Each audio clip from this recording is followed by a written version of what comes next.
आयुर्वेद के क्रम में चरक संहिता में भिन्न भिन्न वस्तुओं का, कर्मों का अलग से वर्णन किया कि इस विषय में ये चीज सबसे श्रेष्ठ है, गुणकारी चीजों में भी और हानिकारक चीजों में भी। उसको हम देख रहे थे। तो पीछे जो हुआ उससे आगे का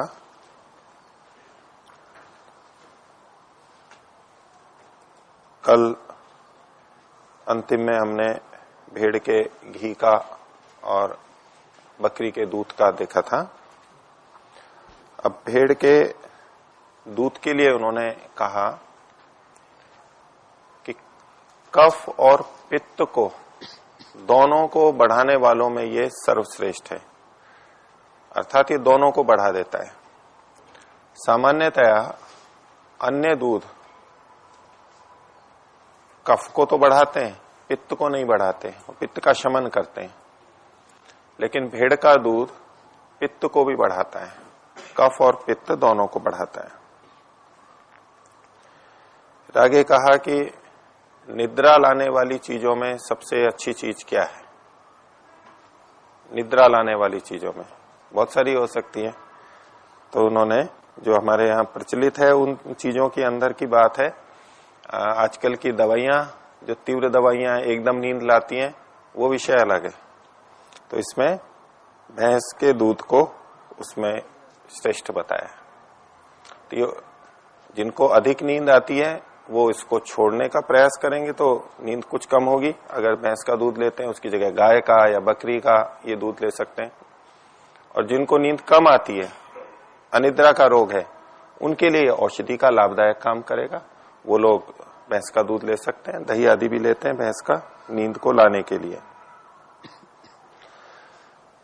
फिर एक कई बार दही जमता नहीं है, पूरा जमता नहीं है, उसको मंदक नाम से कहा गया आयुर्वेद में। मंदक, दूध भी नहीं रहता है और दही भी नहीं जमता, उसका खट्टापन नहीं आता, दही की गंध नहीं आती, थोड़ा मीठा मीठा रहता है, अधिक मीठा रहता है, अधिक जमा नहीं होता, और कई बार थोड़ा सा दुर्गंध युक्त भी होता है। वो अलग गंध आती है, स्वाद भी उसका अलग होता है। लेकिन कई बार हम उस दही को खा लेते हैं।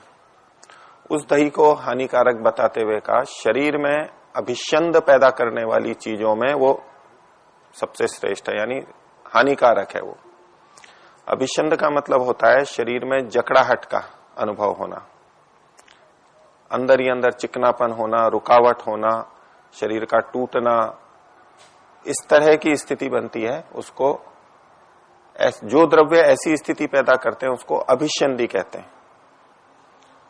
तो मंदक दही अभिषंदी होता है, तो उससे हमें बचना चाहिए। कई बार हम खा लेते हैं, कम भी जमाए, चलो दही खा लिया, तो ऐसे दही को छोड़ देना चाहिए, मंदक दही को। फिर आगे कहा कि कर्षण करने वालों में कौन सा श्रेष्ठ है। कर्षण का मतलब है कृश करने वालों में, अन्नों में कृश करने वाला, कमजोर करने वाला अन्न कौन सा है। भार को कम करने वाला, जिनका भार अधिक हो वो इसको औषधि के लिए का उपचार की तरह काम में ले सकते हैं, और जो पहले से दुबले हैं वो अगर उसको खाते हो तो उसको छोड़ सकते हैं, उसका त्याग कर सकते हैं। तो उन्होंने कहा गवेदुकान्नम कर्षणानाम। गवेदुक कहते हैं मक्कई को, भाष्यकारों ने इसका अर्थ किया है मक्की, मक्का बोलते हैं। तो मक्का भार को कम करने वाला होता है, वृक्ष भी होता है और वो भार को कम करता है। वैसे शक्ति आदि देता है, अच्छा माना जाता है और प्रयोग हम कर भी सकते हैं। जैसे मधु भी कर्षण करता है, शहद भी, लेकिन अच्छा होता है, यूं रोग नहीं है, दोष नहीं है। पर जो दुबले हैं उनको उससे बचना चाहिए, और जो मोटे हैं वो आराम से खाएं, खूब मक्की का आटे का प्रयोग करें। मक्की का, मक्का कहाँ ज्यादा होता है, कहाँ ज्यादा काम में लिया जाता है? अमेरिका में। भारत विश्व की दृष्टि से कह रहा हूं, वैसे तो राजस्थान मध्य प्रदेश में भी होता है मक्का, अमेरिका में बहुत काम में लिया जाता है। और इस समय मोटापा भी सबसे ज्यादा वहीं पर ही है, खाते अधिक हैं, स्निग्ध चीजें ज्यादा हैं, तो मक्का भी खाते हैं, मक्का नहीं खाएं तो वहां और हालत खराब हो जाएगी, उसको संतुलित रखता है। फिर शरीर में रुक्षता लाने वाला कौन सा अन्न है, तो उसके लिए संस्कृत में उसको उद्दालक नाम कहा गया, हिंदी में उसको कोदो बोलते हैं। कुधान्य होता है छोटा छोटा सा, जंगलों में वैसे ही उग जाता है, उसकी फसल तो शायद नहीं होती होगी, है फसल भी होती है आजकल, नहीं तो वैसे ही उग जाता है, निर्धन लोग काफी उसको खाते हैं, लेकिन वो होता रूक्ष है, रूखापन होता है। जो शहरों वाले हैं जिन्होंने खूब चिकनाई खाई है, कोलेस्ट्रॉल है, जिनको मोटापा है, उनके लिए बहुत अच्छा है वो। जैसे चना भी रूक्ष होता है, बाजरा भी रूक्ष होता है, ये भी रूक्ष है, लेकिन रूक्ष पदार्थों में ये सबसे अधिक है। कोदो सबसे अधिक रूक्षता लाता है, तो औषधि के लिए भी काम में ले सकते हैं आहार में, और जो खाते हैं तो या तो उसके साथ चिकनाई लें आप। और मैं नहीं कह सकता उसको, और क्या नाम लेते हो, सावा जैसा होता है, छोटा छोटा छोटा होता है वो, हाँ बीज जैसा होता है।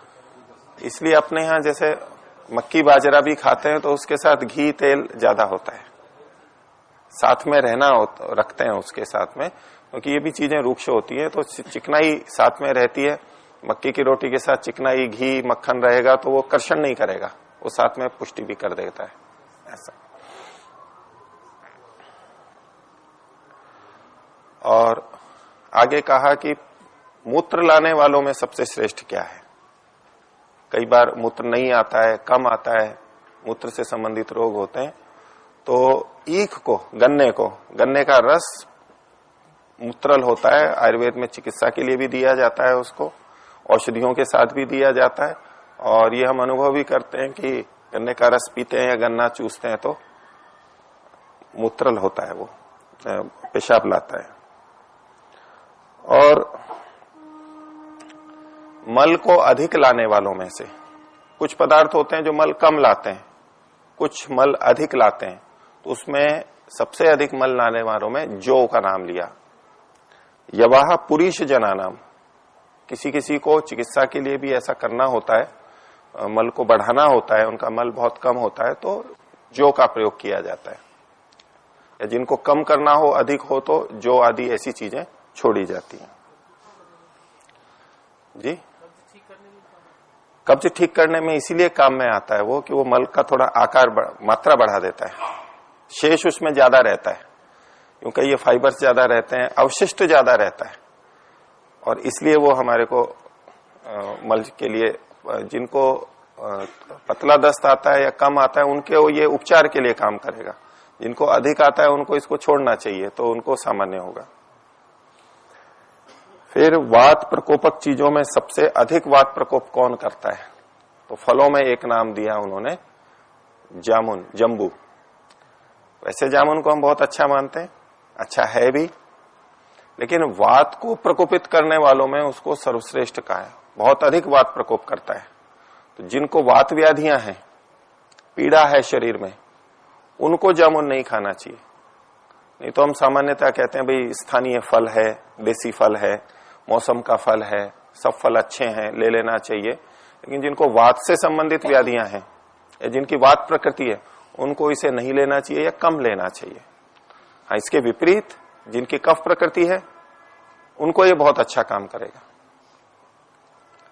तो जिनको कफ अधिक बढ़ा हुआ है, और रक्त शर्करा के लिए भी दिया जाता है उसमें, तो ये जो कफ और कफ से संबंधित जो चीजें हैं, मीठा आदि, चिकनाई आदि, उसको ये एकदम कम कर देता है। लेकिन रूक्ष है, कसेला है, इस कारण से ये वात को बढ़ा देता है, उससे बचना चाहिए जिनकी वात प्रकृति है। और वय को स्थापित करने वालों में सर्वश्रेष्ठ चीज, वय स्थापित का मतलब ये हुआ कि जो हमारी आयु चल रही है, और जैसे बाल्यावस्था है तो देर तक चले, युवावस्था है वो देर तक चले, इसको वय स्थापन कहते हैं। यानी वृद्धावस्था के लक्षण शीघ्र ना आए।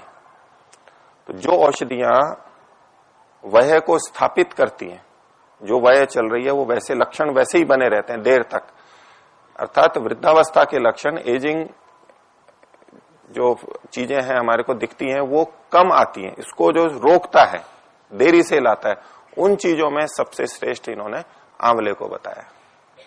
आजकल एंटीऑक्सीडेंट नाम बहुत लिया जाता है। जो ऑक्सीडेंट होते हैं, कुछ ऐसे तत्व अंदर शरीर में बन जाते हैं जो कि वृद्धावस्था के कारक बनते हैं, उन तत्वों की शरीर में उपस्थिति वृद्धावस्था को शीघ्र लाती है। तो जो एंटीऑक्सीडेंट होते हैं, उन ऑक्सीडेंट उन तत्वों को कम करते हैं, विलीन कर देते हैं, न्यूट्रल कर देते हैं, समी कर देते हैं, तो वो वृद्धावस्था को जल्दी नहीं आने देते।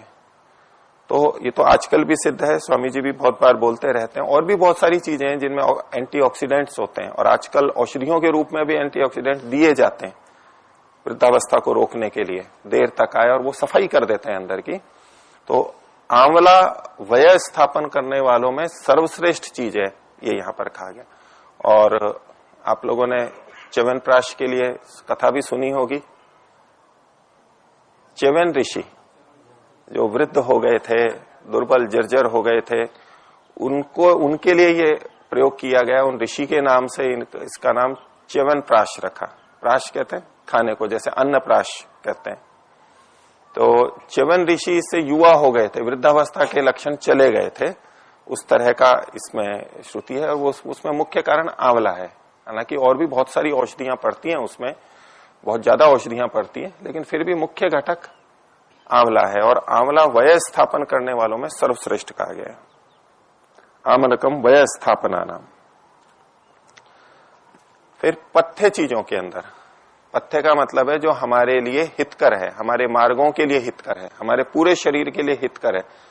तो पथ्य औषधियों में सबसे अधिक पथ्य कौन सी है? वैसे बहुत सारी चीजें पथ्य हैं, तो आंवला भी पथ्य है, और भी चीजें पथ्य हैं, लेकिन सबसे अधिक पथ्य कौन सी चीज है? तो उन्होंने कहा हरीत की, हरड़। हरीत की पथ्या नाम। जितनी भी पथ्य चीजें हैं उनमें सबसे अधिक पथ्य हमारे लिए हितकर हरीत की है। हरीत की हरड़, हरड़ जो त्रिफला के अंदर हरड़ बहेड़ा आंवला डलता है, तो उसमें जो हरड़ होती है, फल होता है जो, उसको सबसे अधिक कहा गया। और एक हरित की के लिए एक बहुत श्लोक भी चलता है। हरित की मनुष्याणाम मातेव हितकारिणी।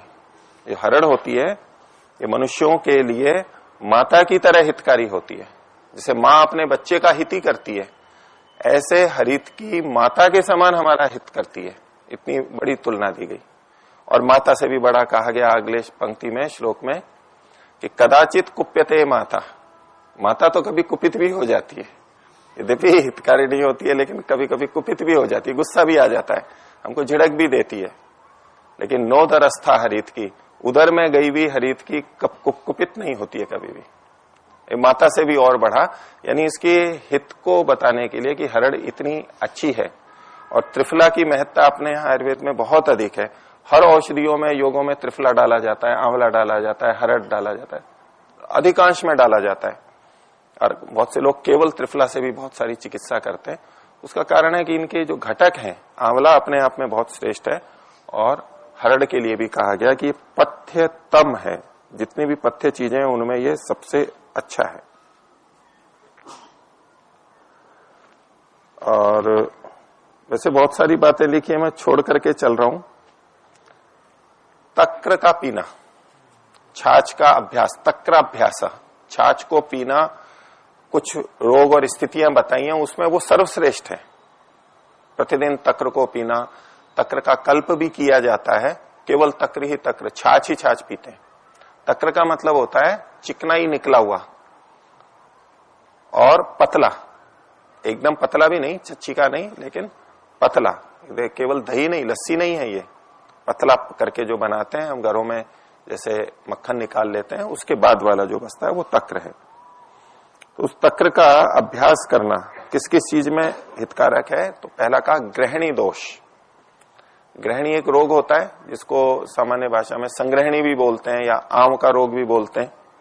बार बार मल की प्रवृत्ति होती है, थोड़ा थोड़ा मल आता है, भोजन पचता नहीं है, इत्यादि जो लक्षण होते हैं, पाचन से संबंधित रोग है, ग्रहणी और वही बिगड़ जाती है तो संग्रहणी बोलते हैं, उसमें ये बहुत अच्छा है, उसके लिए सबसे हितकर बताया गया है। और आयुर्वेद में भी इसका प्रयोग किया ही जाता है, तक्रकल्प के रूप में भी और औषधियों के साथ भी। तो एक तो ग्रहणी दोष, और दूसरा कहा शोफ। शोफ का मतलब है सूजन, शरीर में सूजन होती है, उसके लिए हितकर है। फिर कहा अर्श। अर्श का मतलब मस्से का रोग होता है, पाइल्स बोलते हैं आजकल। मल द्वार पर कुछ अंकुर निकलते हैं, रक्त भी आता है, कई बार बिना रक्त वाला भी होता है, और पीड़ा होती है इत्यादि। वो भी कब्ज और विबंध आदि के कारण से होता है, और भी कई कारण होते हैं, तो उसमें भी ये हितकर होता है अर्श के अंदर, मस्से के अंदर। और कहा घृत व्यापत। घृत व्यापत प्रशमनानाम, इन सब चीजों के प्रशमन के लिए। घृत व्यापत का मतलब है घी खाने से जो रोग पैदा हो गए हैं। घी बहुत अच्छा है, बहुत सारे गुण भी बताए हैं, लेकिन घी अधिक खाया जाए, गलत ढंग से खाया जाए, पच नहीं रहा है, और उससे जो बीमारियां होती हैं अधिक घी खाने से, उनको दूर करने में तक्र सबसे श्रेष्ठ है, घृत व्यापक। कई बार जब हम विशिष्ट बड़ा भोजन करते हैं, गुरु भोजन करते हैं, जिसमें घी अधिक होता है, तली भुनी चीजें अधिक होती हैं, तो उसके बाद में हमें तक्र आदि पीना अच्छा लगता है, उस समय विशेष लाभदायक होता है। तो उसमें कारण यह है कि प्रकृति ने तो दही या छाछ जैसा भी बनाया घी के से युक्त, तो घी दिया तो घी को पचाने के तत्व भी उसमें दिए हैं प्रकृति ने, ईश्वर ने वो तत्व भी वहां पर दिए हैं।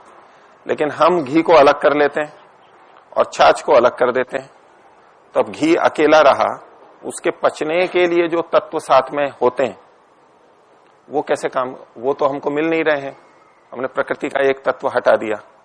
तो ऐसे में घी खाने से कुछ आपत्तियां आ सकती हैं, तो जो प्राकृतिक भाग है वो ही साथ में जोड़ दिया गया तो उसका इलाज हो जाता है।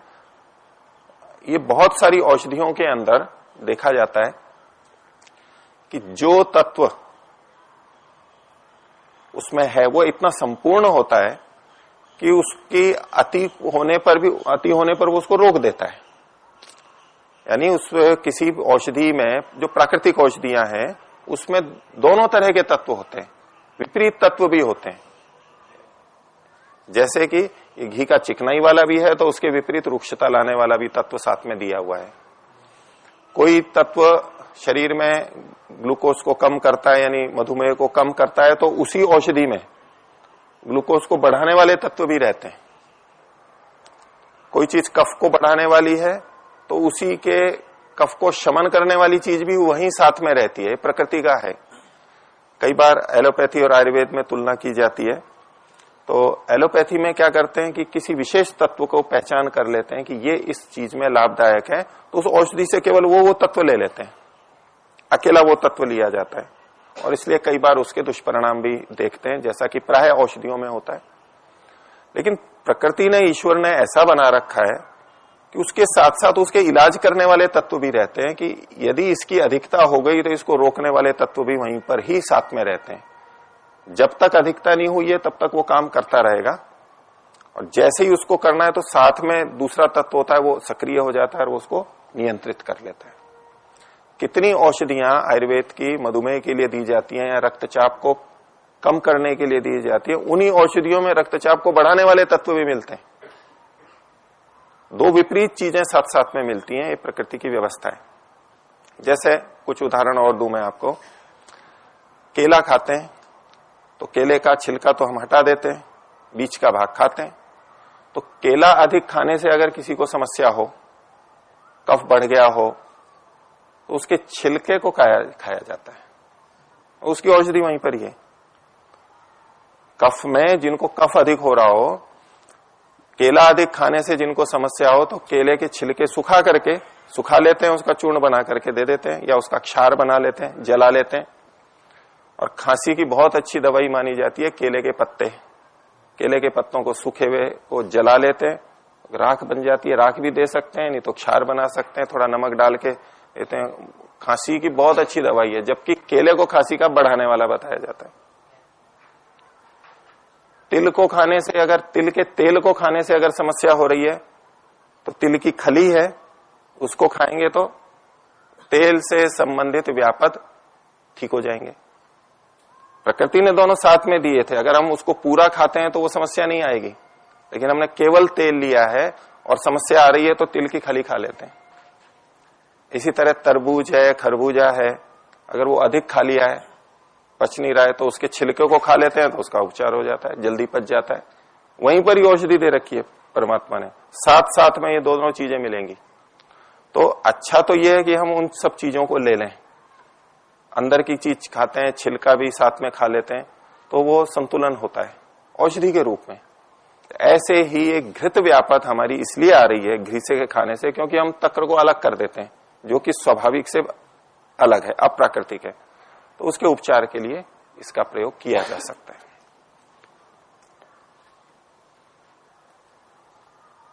तो इन्होंने कहा कि तक्राभ्यास जो है वो गृहिणी दोष, शोफ, अर्श और घृत व्यापत को शमन करने वालों में श्रेष्ठ है। फिर आगे कहा रसायन चीजें। आपने बहुत सारे रसायन सुने होंगे, ब्रह्म रसायन, च्यवनप्राश भी रसायन है। तो रसायन कहते हैं आयुर्वेद में रस आदि धातुओं के लिए जो हितकर होता है, उनको बढ़ाने वाला होता है। रस का जो अयन करता है, ले जाता है, बढ़ाता है, उसको रसायन कहते हैं। रस आदि धातुओं के लिए जो हितकर होता है, तो रसायन का हम यही तो भाव लेते हैं कि रसायन खाएंगे तो शरीर अच्छा होगा, पुष्टि होगी इत्यादि। तो बहुत सारे रसायन आयुर्वेद में बताए गए हैं। उन्होंने कहा कि रसायनों में सबसे श्रेष्ठ रसायन क्या है। बड़े बड़े योग और ये सब तो चलते ही हैं, लेकिन चरक संहिता ने कहा कि क्षीर घृताभ्यासो रसायनानाम, क्षीर यानी दूध और घृत यानी घी, इन दो चीजों का अभ्यास यानी लगातार लेना, प्रतिदिन लेना, ये रसायनों में सर्वश्रेष्ठ रसायन है। तो यदि हम दूध घी खाते हैं, व्यायाम आदि साथ में करते ही हैं, तो रसायन हो रहा है, हमारा शरीर की पुष्टि हो रही है। और रसायन मिले ना मिले, हमारे को घी दूध मिल रहा है तो रसायन हो रहा है। अतिरिक्त लेना चाहते हैं ले लेते हैं, दूसरी भी चीजें, लेकिन जितने रसायन हैं उनमें दूध और घी का प्रतिदिन सेवन करना, अभ्यास रखना, ये सर्वश्रेष्ठ रसायन चीजों में है।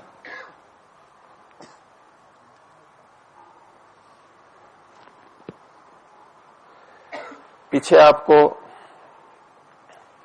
दोषों का बताते समय एक बात बताई थी कि आम पैदा हो जाता है शरीर में, और उस आम के कारण से वात पित्त कफ भी साम हो जाते हैं और रोग पैदा होते हैं। जब अग्नि की मंदता होती है तो भोजन ठीक तरह पचता नहीं है, आधा पकता है, तो जो रस बनता है वो साम बनता है, आम सहित होता है, आधा कच्चा आधा पक्का। तो आम दोष पैदा करने वालों में सर्वश्रेष्ठ क्या है, यानी निंदित रूप में, हानिकारक रूप में सबसे अधिक आम किससे बढ़ता है। यदि किसी में आम की समस्या अधिक है, सामता है, सामता के लक्षण हो जाते हैं, शरीर में भारीपन है, आलस्य है, नींद अधिक आना है, आंख नाक कान आदि से मल मार्गों से मल का अधिक निकलना है, चिकनापन अधिक है इत्यादि, स्मृति का कम होना है, सक्रियता का कम होना है, जागरूकता का कम होना है, ये जो सारे लक्षण होते हैं आम के कारण से होते हैं और फिर रोग भी पैदा हो जाते हैं। तो आम हमारा सबसे अधिक किस तरह से होता है, तो उसके लिए उन्होंने कहा अतिमात्राशनम, अधिक मात्रा में भोजन करना, ये आम से होने वाले दोषों को बढ़ाने वालों में सर्वश्रेष्ठ है, यानी सबसे अधिक हानिकारक है ये अधिक भोजन करना। क्योंकि अधिक भोजन करते हैं तो फिर अग्नि भी मंद हो जाती है, पचता है नहीं, तो आम तो बनेगा ही।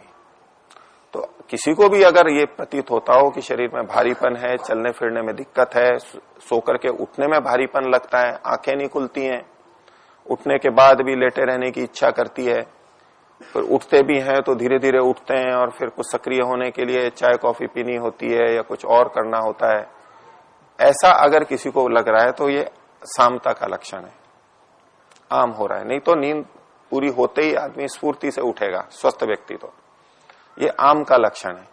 अगर ऐसा हो रहा है तो भोजन कम कर दिया जाए तो इसमें एकदम से लाभ आ जाता है। उपवास कर लें 1-2 दिन का तो एकदम अंतर आता ही है, हमें अनुभव होता ही है, और भोजन कम कर दिया स्वभावतः ही तो भी इसमें लाभ होता है।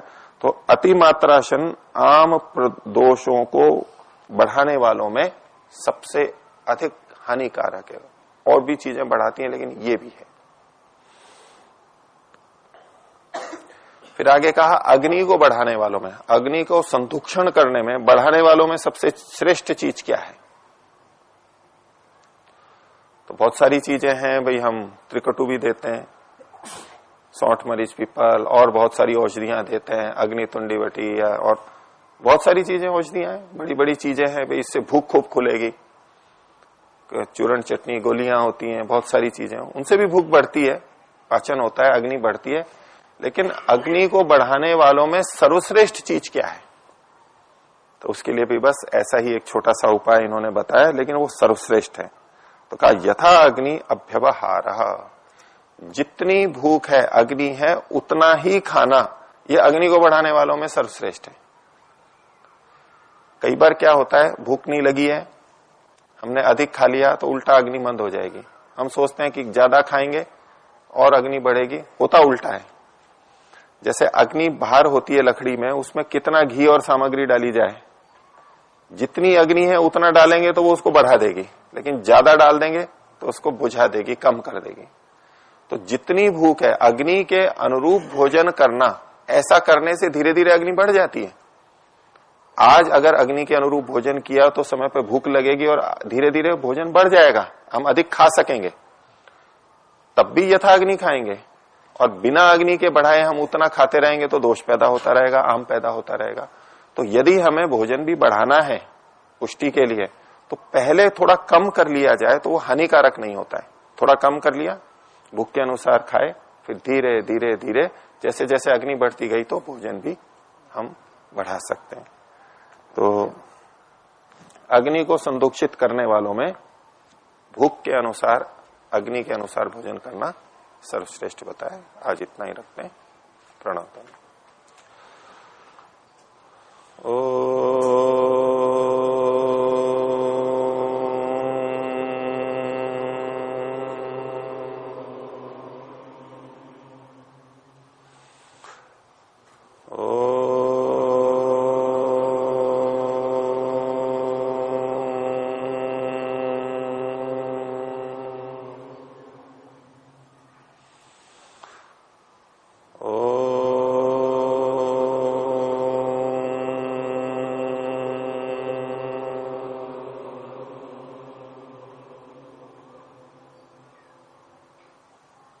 सभी को सदर विवर्धन। ओम शांति।